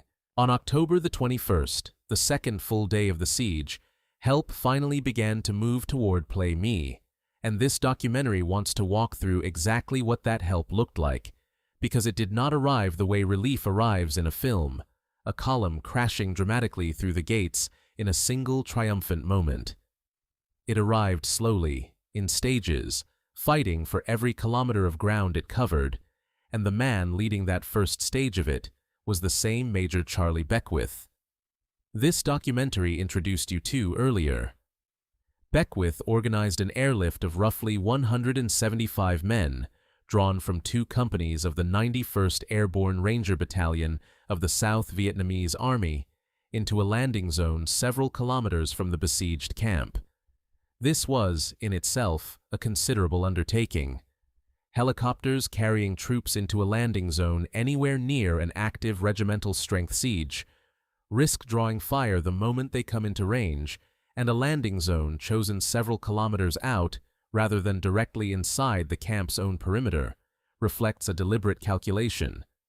Better to land outside the immediate range of the heaviest fire surrounding Plei Me itself, and then fight the remaining distance on foot, than to risk losing helicopters and the men aboard them trying to land directly inside a perimeter that was, at that exact moment, still under active assault.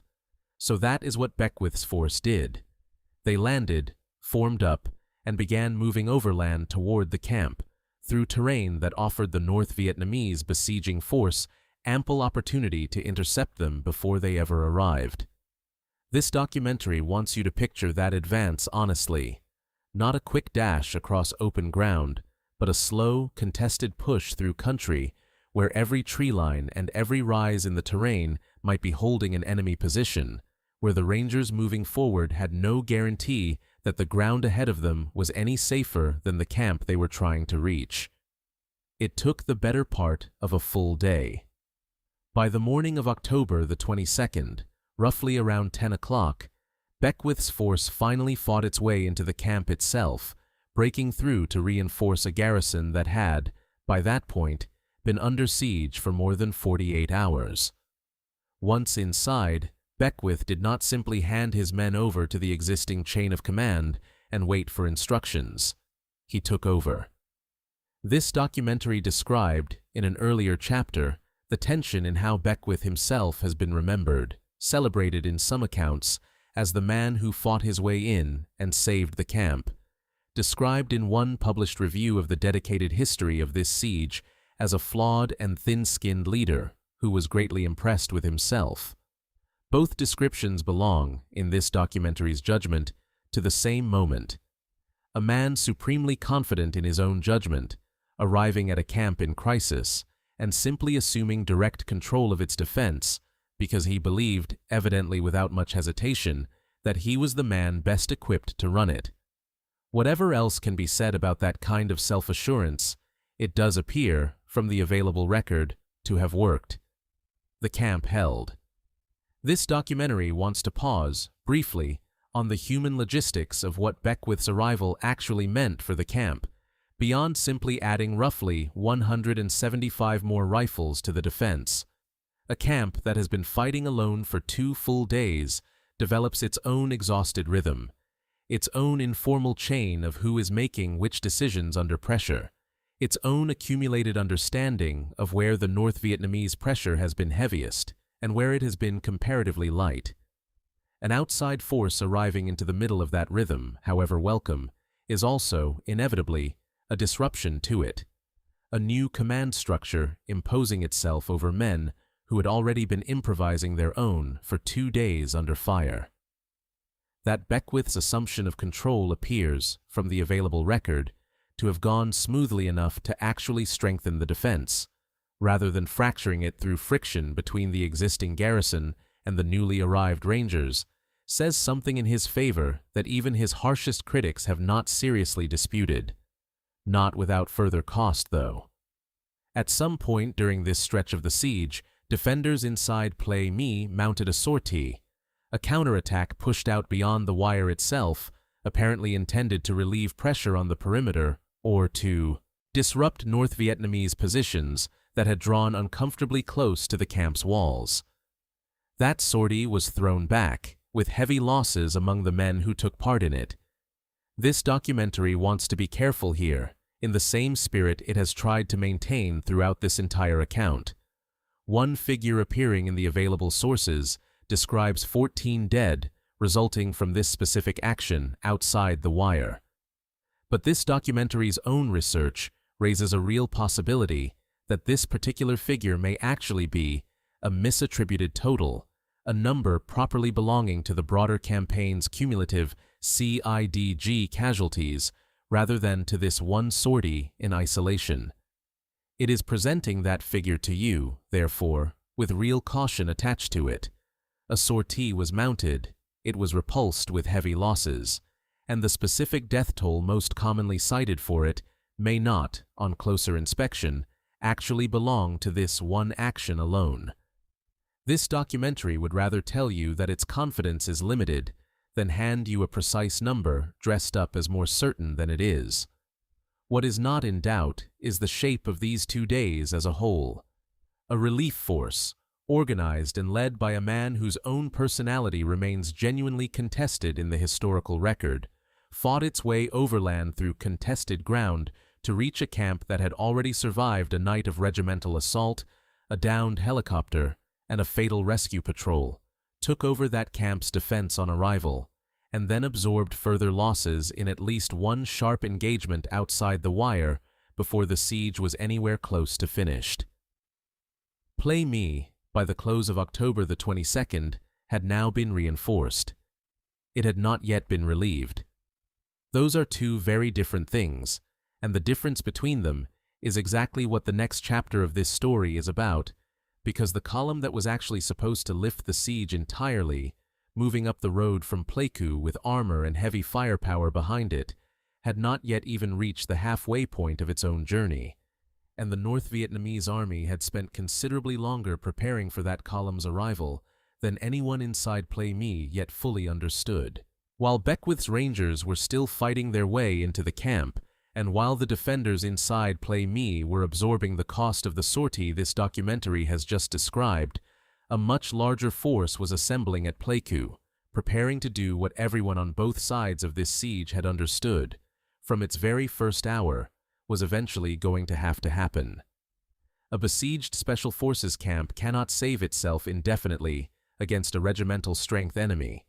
Sooner or later, someone has to drive down the road and physically break the siege, and on October the 23rd, that column finally set out.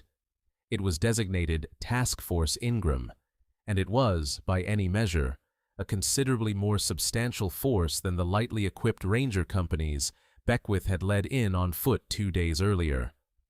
Roughly 1,400 men, organized around South Vietnamese armor, M113 armored personnel carriers, and M48 tanks, moving down Route 6C under the command of Lieutenant Colonel Nguyen Trong Luat. This was meant to be the hammer blow, the force with enough combat power, enough armor, enough sheer weight of firepower to punch through whatever resistance the North Vietnamese army had prepared along the road and reach the camp in strength. The North Vietnamese army, of course, had been counting on exactly this. This documentary described, several chapters ago, the second stage of General Chu Huy Man's plan. Position the 32nd Regiment along the road in advance, let the relief column commit itself to the route, and then spring the ambush once the column was strung out and vulnerable, unable to bring its full combined strength to bear all at once. That is essentially, almost exactly, what happened next. Roughly 5 miles from Plei Me, at approximately 5:30 in the afternoon, Task Force Ingram was ambushed. And this documentary wants to be precise about a detail that matters here. The column was not hit once and then left alone to recover. It was struck at 2 separate points along its own length, meaning that even as the lead elements of the column were absorbing fire and trying to fight through their own portion of the ambush, other elements further back were being hit simultaneously, unable to easily reinforce or reposition to support each other. This is precisely the tactical nightmare that strung-out columns on narrow roads have always been vulnerable to, going back centuries before helicopters or armored personnel carriers ever existed, and the North Vietnamese army had chosen this ground and this moment, with exactly that vulnerability in mind. This documentary wants you to picture that afternoon along Route 6C as clearly as it has tried to picture every other moment of this siege, because an ambush of this scale is not a single dramatic instant, the way it is sometimes compressed into on a movie screen. It is a sustained, chaotic, sprawling event, unfolding simultaneously at multiple points along a column stretched out over a considerable distance, with commanders at the front unable to see and often unable even to communicate reliably with what was happening to their own men further back down the same road. Recoilless rifle rounds and rocket-propelled grenades finding armored vehicles at close range. Small arms fire raking the road from concealed positions in the tree line on either side. South Vietnamese soldiers dismounting under fire, trying to form a defensive perimeter around vehicles that had just been disabled, while the column's own artillery and mortar teams tried to identify targets in terrain that gave the ambushing force every advantage of concealment. This was, in the truest sense, exactly the kind of engagement the North Vietnamese army had spent days preparing the ground to produce, and for a period that afternoon it was working almost precisely as intended. The fighting that followed was heavy, and South Vietnamese casualties were significant. Armor caught in an ambush on a narrow road does not have the freedom of maneuver it would have on open ground. Tanks and armored personnel carriers moving in column can find themselves channeled by the terrain on either side of the road into exactly the kind of predictable, static targets that a well-prepared ambush force, dug in and waiting with recoilless rifles and rocket-propelled grenades, is specifically designed to destroy. For a period of time that afternoon, the outcome of this engagement, and with it, arguably, the entire relief effort for Plei Me, hung in real doubt. What broke the ambush, according to the sources this documentary has drawn from, was not South Vietnamese armor alone, but American artillery. The newly arrived 1st Cavalry Division, still finding its footing in the Highlands as this documentary described earlier, was able to bring supporting fires to bear on the ambush positions, and that artillery support is credited, across multiple sources, as the decisive factor that allowed Task Force Ingram to fight its way out of the kill zone rather than being destroyed inside it. This documentary wants you to sit with the significance of that fact for a moment, because it connects directly back to the strategic picture this documentary laid out several chapters ago. The entire premise of the airmobile concept, the reason the 1st Cavalry Division existed in the first place, was that helicopter mobility and supporting firepower could be brought to bear quickly enough and precisely enough to change the outcome of an engagement that a more conventional, slower-moving force might have lost outright. At Route 6C, on the afternoon of October the 23rd, that premise was tested directly, in circumstances where a great many South Vietnamese soldiers' lives depended on whether it actually worked. It did. This documentary wants to note, briefly, what a moment like this reveals about the wider transformation the American military was in the middle of, in the autumn of 1965. Artillery support arriving in time to break an ambush is not, in itself, a new idea in the history of warfare. Gunners have been supporting infantry under fire for as long as artillery has existed. What was genuinely new at Route 6C on this particular afternoon was the surrounding infrastructure that made that support possible on this kind of timeline, in this kind of remote terrain. An air cavalry division only weeks into its own deployment, still learning its own capabilities, nonetheless able to coordinate fires quickly enough to matter to a South Vietnamese column it did not command and had not trained alongside for any great length of time. That kind of cross-unit coordination, working under real pressure on the first attempt, is not something that can simply be assumed. It has to actually be tested, and on this particular afternoon, it was tested, and it held. Under that artillery pressure, the North Vietnamese 32nd Regiment broke off the engagement and pulled back to the west, ceding the immediate battlefield rather than continuing to press an attack that had lost its critical element of surprise and was now facing fire support it had no effective way to counter. Task Force Ingram had survived the ambush that had been specifically prepared to destroy it.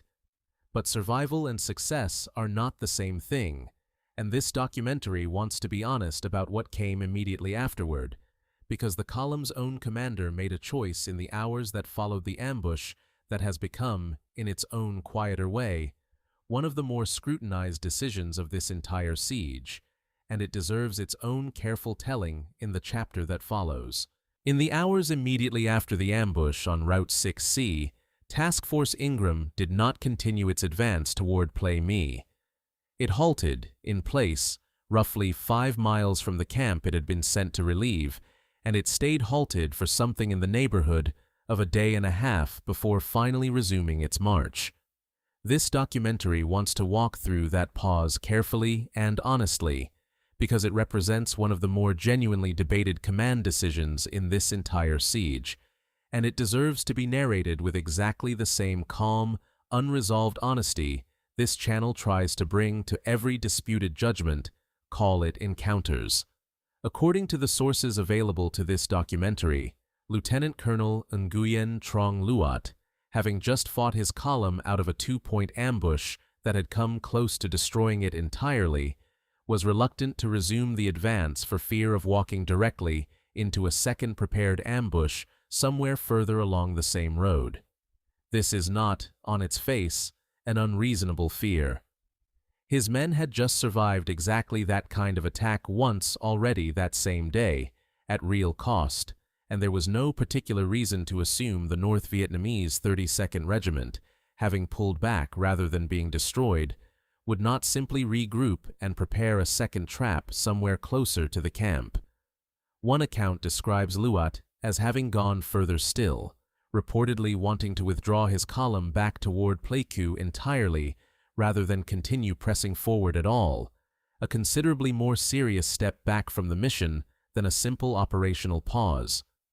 What ultimately persuaded him to continue, according to the record this documentary has drawn from, was a promise of additional American artillery and air support, reinforcing exactly the kind of fire support that had proven decisive in breaking the first ambush only hours earlier. Once that additional support was assured, Task Force Ingram resumed its advance. This documentary wants to pause here and be direct with you about how it is choosing to frame this particular episode, because the temptation, in telling a story like this one, is to reach for the most dramatic available framing. To call this a scandal, a failure of nerve that nearly doomed the camp, the kind of command lapse that ends careers and triggers formal investigations. This documentary looked, specifically and deliberately, for evidence that anything of that kind actually happened here, and it did not find it. There is no record, in any source available to this documentary, of a formal court of inquiry into Luat's conduct during this operation. There is no record of disciplinary action taken against him. What exists in the historical record is a documented sourced criticism of his caution in the hours immediately following the ambush, and nothing more dramatic than that. This documentary is telling you that plainly, rather than manufacturing a controversy the sources themselves do not support. A man paused his column for a day and a half after nearly losing it to an ambush, was persuaded to continue by additional fire support, and did continue. That is the whole of what actually happened here, narrated honestly, without embellishment in either direction. This documentary also wants you to consider, briefly, what that day and a half of waiting must have felt like from inside the camp itself, on the receiving end of a relief effort that had gone strangely, worryingly, quiet. The defenders at Plei Me had no way of knowing, in real time, exactly why Task Force Ingram had stopped moving. They knew only that a column that had been fighting its way toward them had, at some point after the sounds of that afternoon's engagement had faded, simply stopped getting any closer.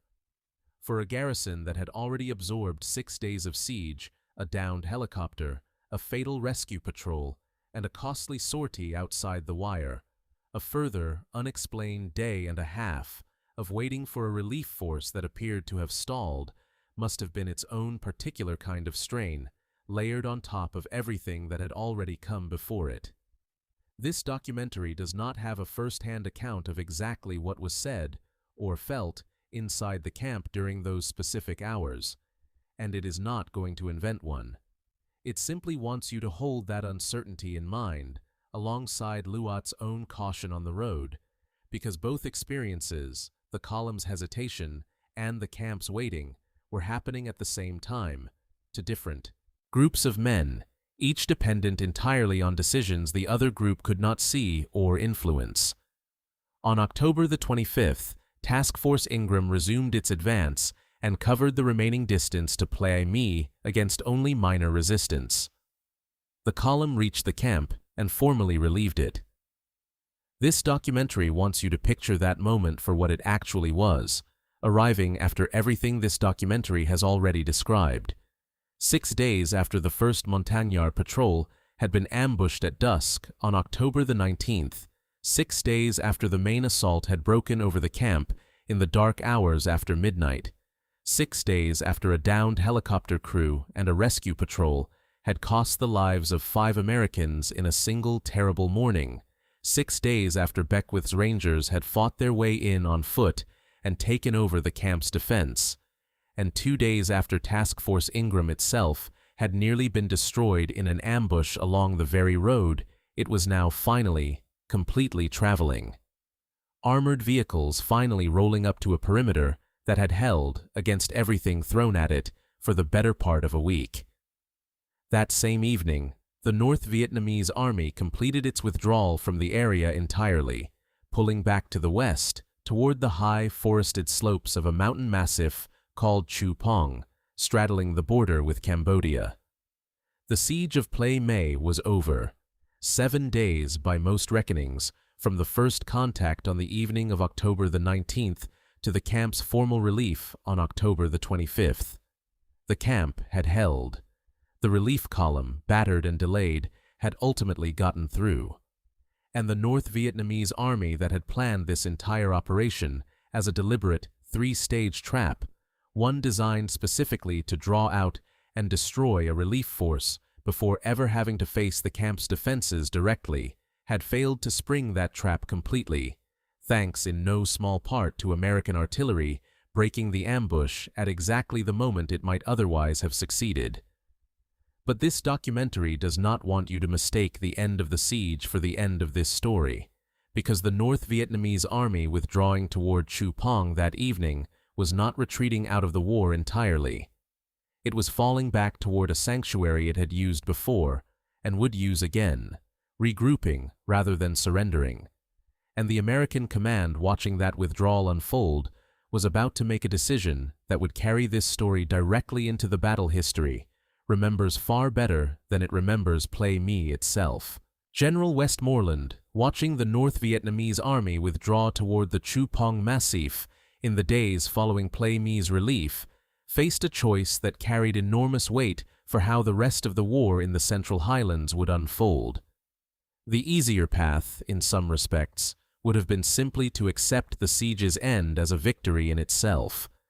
The camp had held, the relief column had gotten through, and the North Vietnamese regiments responsible for the attack were withdrawing toward the sanctuary of the Cambodian border, where American forces were, by policy, not permitted to follow them. Let them go, in other words, and count the whole episode as a successfully defended position. Westmoreland chose differently. On the days immediately following October the 25th, he authorized the newly arrived 1st Cavalry Division to pursue the withdrawing North Vietnamese forces rather than simply let them melt back across the border unmolested, a decision that put the entire premise of airmobile warfare to its first genuinely large-scale test. Not just defending a fixed position with helicopter-delivered reinforcements, as Plei Me itself had already demonstrated, but actively hunting down and closing with a retreating enemy across difficult, unfamiliar terrain, using helicopter mobility to move faster than that enemy could withdraw. The pursuit unfolded across 2 connected operations. The first, designated Operation All the Way, and carried out primarily by the division's 1st Brigade beginning around October the 27th, pushed into the area the withdrawing North Vietnamese forces were falling back through, and in the course of that operation, American forces confirmed something significant. A fresh North Vietnamese regiment, the 66th, the same reserve regiment this documentary mentioned earlier as the unit that might have been used against Pleiku itself had the original siege gone differently, had newly arrived in the area, adding yet another full regiment to the forces. The 1st Cavalry Division was now tracking through the Highlands. The second operation, Silver Bayonet 1, carried out by the division's 3rd Brigade beginning in early November, pushed the pursuit further, locating and closing with North Vietnamese forces gathering near the base of the Chu Pong Massif itself. By the 11th and 12th of November, American intelligence had pinpointed the presence of 3 separate North Vietnamese regiments in that immediate area. The 32nd, the same unit responsible for the ambush on Route 6C days earlier, the 33rd, which had carried out the Siege of Plei Me itself, and the newly arrived 66th. 3 regiments, gathered in one place, close to a border sanctuary they clearly believed offered them safety and time to regroup. This documentary wants to slow down, for a moment, on the sheer scale of what American and South Vietnamese intelligence had actually pieced together by the middle of November, because it represents a genuinely significant achievement in its own right, quietly sitting behind everything that followed. 3 full North Vietnamese regiments, tens of thousands of individual soldiers' worth of movement, resupply, and concealment, tracked and located with enough confidence that an entire air assault could be planned and launched directly against them. This was the same fundamental challenge the North Vietnamese army itself had faced in the weeks leading up to Plei Me, finding and fixing an elusive enemy in difficult terrain. And here, only weeks later, American forces were attempting exactly the same thing in reverse, using the same Highlands terrain, against the same regiments, with the outcome of that pursuit resting on whether the newly formed 1st Cavalry Division's airmobile doctrine could actually deliver on everything it had promised. An air assault was ordered directly into that concentration. On November the 14th, at approximately 10:48 in the morning, the 1st Battalion, 7th Cavalry, helicopter lifted directly into a clearing near the base of the Chu Pong Massif, designated Landing Zone X-Ray, opening what history remembers as the Battle of Drang. And this documentary wants to bring back, deliberately and with full weight, a detail it flagged carefully all the way back in its 2nd chapter. The officer commanding that battalion was Lieutenant Colonel Harold Hal Moore, a different man entirely from Captain Harold M. Moore, the young officer who had commanded the camp at Plei Me itself only 3 weeks earlier. 2 men sharing a name, standing at the center of 2 connected battles, fought only weeks apart in the same stretch of Vietnamese highland country, and this documentary hopes that by now, having spent proper time with both of their stories, you will never again have reason to confuse the 2 of them. The battle that followed at Landing Zone X-Ray, and in the subsequent fighting at a second landing zone called Albany days later, became one of the most closely studied and most widely remembered engagements of the entire Vietnam War, chronicled in the best-selling book We Were Soldiers Once and Young, co-written by Hal Moore himself years afterward, and later brought to movie screens around the world in a film adaptation watched by audiences who, in overwhelming numbers, have never heard the name Plei Me at all.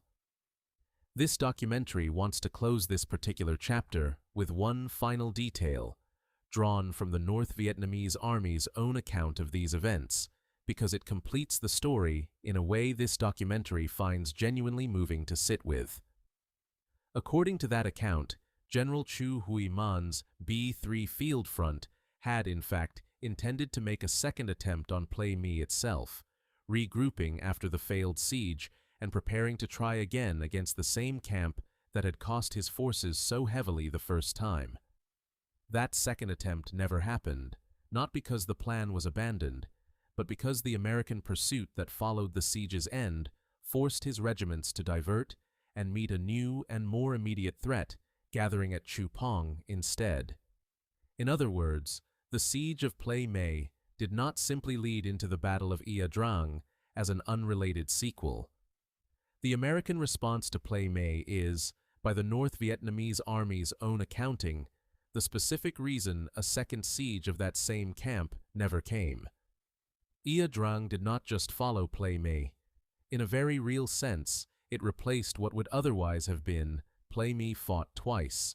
Before this documentary turns to how the Siege of Plei Me has been remembered in the decades since, it wants to do something it has tried to do honestly with every battle it has ever covered.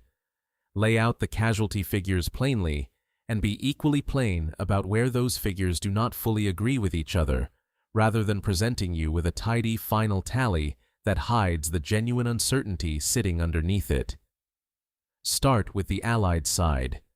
The most widely cited figures, drawn from the general reference sources this documentary has relied on most heavily, list South Vietnamese Army losses at 16 killed, Montagnard CYDG losses at 14 killed, and American losses at 3 killed.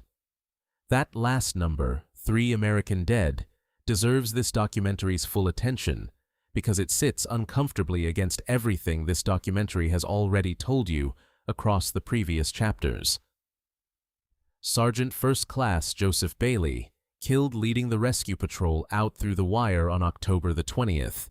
The 4 crew members of the UH-1B gunship shot down that same morning while escorting the medevac helicopter in. That is 5 named American dead from a single morning of fighting, on the second day of a siege that would go on to last 5 more days after it. A figure of 3, total American, killed for the entire week simply does not appear to account for those 5 losses, and this documentary has not been able to resolve that discrepancy through the sources available to it. It is telling you this plainly, the way it has tried to tell you about every other disputed figure in this account.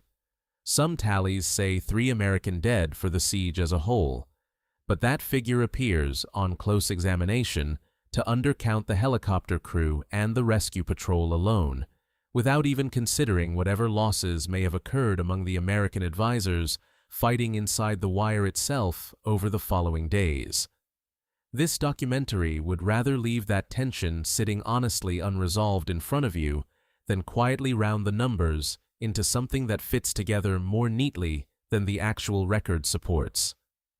North Vietnamese losses are, if anything, even less settled, and this documentary wants to remind you, before it gives you any specific figures, of a caveat this channel has raised in nearly every battle it has covered from this war. Virtually all of the North Vietnamese casualty figures available for Plei Me are American or South Vietnamese body count estimates, generated under the particular pressures and incentives of a war that famously, and for good reason, treated body counts as a primary metric of success, a methodology historians have questioned for as long as historians have studied this war at all. With that caveat firmly in place, the estimates themselves. During the siege itself, American body counts placed confirmed North Vietnamese dead at roughly 326, with defenders estimating that considerably more, potentially several hundred additional casualties, had been carried off the battlefield by retreating North Vietnamese forces before they could be counted, an estimate that in some secondary accounts inflates toward a total impression approaching 1,000 losses, though this documentary wants to flag that upper figure as considerably less reliable than the confirmed body count beneath it. Looking at the broader campaign, the siege combined with the subsequent pursuit toward Chu Pong through mid-November, one estimate places total North Vietnamese losses closer to 850 killed. And one further claim, appearing in some sources, holds that the 33rd Regiment alone, the unit responsible for the direct siege of the camp, lost as much as 40% of its own strength, something in the neighborhood of 600 men out of an original 1,500.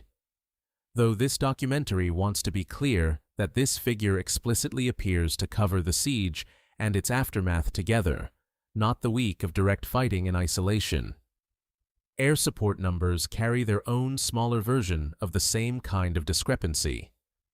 One source describing the air campaign supporting the camp's defense cites 696 total sorties flown, delivering more than 1.5 million pounds of ordnance, broken down as roughly 250,000 pounds of bombs and nearly 486,000 pounds of napalm, alongside rockets and cannon fire. A different source, drawing on a different accounting method, cites 585 separate airstrikes. These two figures are not necessarily contradictory. Sorties and discrete strikes are not always counted the same way, and a single sortie can sometimes deliver multiple distinct strikes, or a single strike designation can sometimes bundle multiple aircraft together. This documentary is not going to claim these two figures have been fully reconciled. It is presenting the sortie figure as the more commonly cited framing across the sources it has drawn from, while noting plainly that the strike figure exists as well, and that the two numbers describe closely related but not necessarily identical things. There are two further points this documentary wants to state plainly, as confirmed negatives rather than as gaps in the research that some future discovery might fill in. First, no Medal of Honor recipient is tied to the Siege of Plei Me specifically. That particular recognition, within this same campaign, clusters entirely around the fighting at Drang 3 weeks later, and this documentary is not going to reach for a connection that does not exist simply because this story might feel more complete with one. Second, and this documentary already touched on it in the previous chapter, but wants to restate it here clearly, in the context of casualties and command conduct together.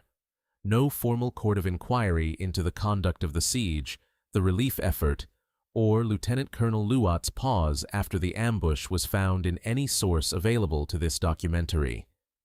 Both of these are stated here as confirmed facts about what the record does not contain, not as open questions this documentary simply failed to answer. This documentary wants to say one more thing before it moves on, about why it has spent so much of this chapter on numbers that, in the end, it cannot fully resolve for you. It would have been easy enough to simply select the single most commonly repeated figure for each category, presented as fact, and let the narration move on without complication. That is, in fact, how a great deal of popular military history gets written, and this channel understands the appeal of it. A clean number is more satisfying to hear than an honest range, and a settled account is more comfortable to sit with than an open question. But this documentary has never believed that comfort is the same thing as honesty, and casualty figures from a war fought under exactly the kind of pressures the Vietnam War placed on its own record-keeping. Incentives to report favorable body counts, incomplete accounting for irregular forces, incomplete accounting across two Allied militaries reporting through two separate chains of command, deserve to be handled with exactly the caution this documentary has tried to give them here. What all of this adds up to, taken together, is a battle whose human cost was significant on every side, and whose precise accounting will likely never be fully settled, not through any failure of this documentary's research, but because the war itself, at this stage, in this remote corner of the Central Highlands, simply did not generate the kind of careful, cross-checked record-keeping that later, more heavily scrutinized engagements would receive. That is not a flaw in how this documentary has told you this story. It is, this documentary believes, part of the story itself. There is exactly one dedicated book-length history of the siege. This documentary has spent the last 2 hours telling you. J. Keith Saliba's Death in the Highlands, The Siege of Special Forces Camp, Plei Me, published in 2020. This documentary wants to spend a moment with that fact before it moves on to anything else, because it is, in its own quiet way, one of the more telling details in this entire story. A battle involving thousands of combatants, a week of sustained fighting, a downed helicopter, a fatal rescue patrol, a relief column ambushed twice on the same afternoon, and the strategic hinge point that led directly into one of the most famous engagements of the entire Vietnam War, and it took more than half a century before a single author sat down and gave it a dedicated book of its own. Saliba's work went on to win the Military Writers Society of America's Gold Medal in History, and it has been praised, specifically, for incorporating the North Vietnamese Army's own perspective on the siege alongside the American and South Vietnamese accounts, and for capturing something that later, larger battles of the war rarely managed to convey: what this war actually looked like before it became the massive, half-million troop commitment most people picture when they hear the words Vietnam War. Beyond Saliba's book, Plei Me survives mostly as a chapter, a prelude, backstory folded into the telling of some other, more famous story. J.D. Coleman's 1988 history, Pleiku, The Dawn of Helicopter Warfare in Vietnam, covers the siege as part of its wider account of the entire campaign, the siege, the pursuit, and Drang, told together as the single connected story this documentary has tried to convince you it actually is. And Drang's own most famous literature, Hal Moore and Joseph Galloway's We Were Soldiers. Once, and Young, opens in its own way, with Plei Me sitting quietly in its background, table setting for the battle the book was actually written to tell. This documentary wants to be honest about what it did not find as well in the course of researching this story, because an honest absence can say as much as a confirmed presence. No dedicated memorial or museum exhibit specifically commemorating the Siege of Plei Me turned up in the sources available to this documentary, though this documentary wants to note plainly that this reflects only what public materials it was able to check, and an absence of evidence of this kind is never quite the same thing as evidence of absence. Similarly, no Plei Me specific Veterans Association surfaced in the available record. The men who defended that camp are most likely represented today, when they are represented at all, through the broader Special Forces Association and the 5th Special Forces Group's own veterans organization, rather than through anything built specifically around this 1 week of their service. And so Plei Me sits, in the popular memory of the Vietnam War, almost exactly where this documentary told you it would sit at the very beginning of this account, the overlooked opening act. Ask most people who have read even casually about this period of the war to name a battle from the Central Highlands in the autumn of 1965, and the answer that comes back, almost without exception, will be Drang, a battle immortalized in a best-selling book and a feature film watched by audiences around the world, its landing zones and its commanding officers' household names among anyone with even a passing interest in the war's history. Plei Me, despite arguably being the more consequential engagement in strictly strategic terms, the action that actually forced the North Vietnamese Army's hand and set the entire subsequent campaign in motion, remains known mostly to specialists, to Special Forces veterans and their families, and now, this documentary hopes, to you. This documentary wants to sit, for a moment, with why that particular gap between the two battles' fame has persisted for as long as it has, because it is not simply a matter of one story being more dramatic than the other in some abstract sense.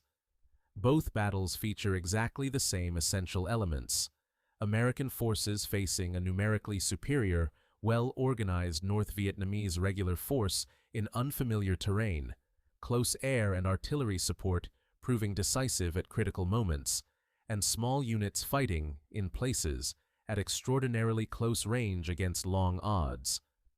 What Drang had, that Plei Me did not, was a surviving commanding officer with both the literary skill and the personal motivation to spend decades of his own life making sure his men's story reached a wide audience, co-authoring a meticulously researched, deeply personal account nearly 3 decades after the battle itself.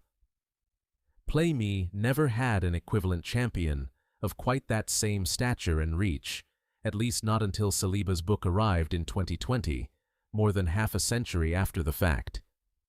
Timing and circumstance, far more than any real difference in the courage or the consequence of what happened on the ground, appear to be the actual explanation for why one battle became a household name and the other did not. There is a real case to be made, and this documentary wants to make it plainly before it closes, that Plei Me deserves to be remembered as something more significant than a prelude at all. Fought mostly by Special Forces advisors, their South Vietnamese counterparts, and Montagnard irregulars, rather than by the large conventional American infantry formations that would come to define so much of the rest of the war, it was, in real and measurable terms, the first sustained clash between regular North Vietnamese army forces and the newly arriving American war machine in the Central Highlands, the opening test of an entirely new kind of warfare built around helicopter mobility, fought and largely won before the far more famous battle at Drang had even begun. Drang gets to be remembered as the proof that airmobile warfare worked. Plei Me is where that proof actually started accumulating first, quietly, in a smaller and less cinematic engagement that history simply never got around to telling with the same attention. What this documentary hopes you carry away from the last 2 hours, though, is not, in the end, a set of casualty figures or unit designations, however carefully this documentary has tried to lay those out, and not even the strategic argument this documentary has just made for why this siege deserves more attention than it typically receives. It is the shape of a handful of specific lives, set against that larger backdrop. A 24-year-old captain, barely 2 weeks into a command he had not chosen the timing of, wounded doing his job on the 4th day of a siege, about whom the historical record has preserved frustratingly little beyond that fact, and about whom this documentary has refused to invent anything more. A Special Forces major, celebrated in some accounts as the man who fought his way in and saved the camp, and described in another as thin-skinned and impressed with himself, a genuinely complicated human being who went on, 15 years later, to stand in a different desert on the other side of the world, at the center of one of the most consequential failures in the history of American special operations. And a sergeant, whose name survives today mainly in a Helicopter Pilots Association database rather than in any fuller biography, who walked out through a camp's wire into contested ground because there was a chance, however slim, that American airmen were still alive out there, and who did not walk back in. None of them knew, in October of 1965, that they were living through what history would eventually file away as a mere prelude to something more famous 3 weeks later. They knew only the ground in front of them, the wire, the mortars, the wounded needing to be carried, the downed crew somewhere out past the perimeter that someone had to try to reach. That is what this documentary hopes you will carry with you, more than half a century later, from a siege at a small camp in the Central Highlands of Vietnam that most people have never heard of, and that this documentary hopes, for the length of one evening at least, you will not forget again.